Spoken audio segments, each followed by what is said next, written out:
நீங்கள் சொற்களை செங்கற்களை அடுக்குவதைப் போல் அடுக்கி புது கவிதையாக எழுதுவதற்கு புறப்பட்டவர்கள் பலர்.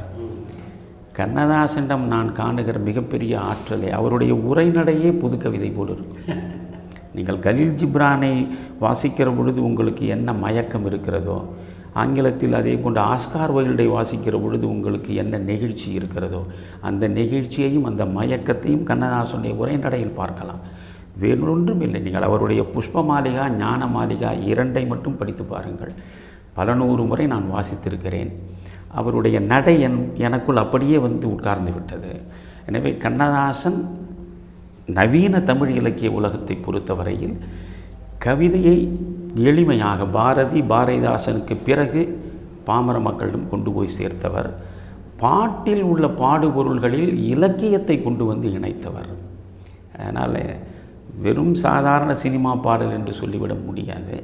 அதில் இலக்கியத்தை கொண்டு வந்து இணைத்தார். அதுபோன்ற பாடல்கள் ஏராளமாக இருக்கின்றன. கண்ணதாசனில் முழுவதுமாக நான் கரைந்து போனவன். நான் ஒரு கூட்டத்தில் சொல்லியிருக்கிறேன், கண்ணதாசன் தன்னுடைய முதற்காதலி குறித்து ஒரு அற்புதமான கட்டுரை எழுதியிருக்கிறார். அந்த காதலியை மணமுடிக்காதது குறித்து அவர் ஏங்கி பல காலம் கவிதையிலும் படித்திருக்கிறார். நான் ஒன்றில் சொன்னேன், கண்ணதாசன் தன்னுடைய காதலியை நேசித்ததை விட அவரை கூடுதலாக நேசித்த முதற்காதலி நானாகத்தான் இருப்பேன் என்று.